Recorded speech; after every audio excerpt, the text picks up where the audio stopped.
Amplifier. കാണാൻ കുഞ്ഞാന്നുള്ളൂ, പക്ഷെ ആ സബ്ബിന്ന് ഇപ്പോൾ പുക വന്നേനെ. കാരണം അമ്മാതിരി പെർഫോമൻസാണ്.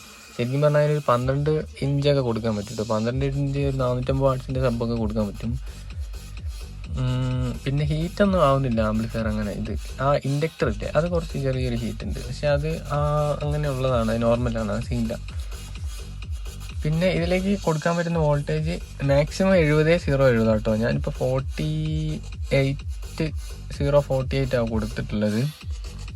എൻ്റെ കയ്യിൽ അതുണ്ടായിരുന്നുള്ളൂ, പക്ഷെ അതിൻ്റെ വർക്കിംഗ് ആണ് ഇപ്പോൾ. അപ്പോൾ ക്ലാസ് ടി ആംപ്ലിഫയർ എന്ന് പറഞ്ഞാൽ വേറെ ലെവൽ സാധനമാണ്. ഇതിൻ്റെ പെർഫോമൻസ് കാണുമ്പോൾ നിങ്ങൾക്ക് മനസ്സിലാവുന്നുണ്ടാവും. ആ സ്പീക്കറിൻ്റെ വർക്കിംഗ് ഉണ്ടാവും, അതിൻ്റെ കോൺ മൂവ്മെൻറ്റ് ഒരു രക്ഷയില്ല.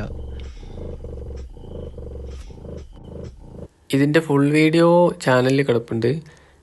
പിന്നെ ആ ക്ലാസ് ടി ആംപ്ലിഫയറിനെ കുറിച്ചിട്ടുള്ള ഡീറ്റെയിൽഡ്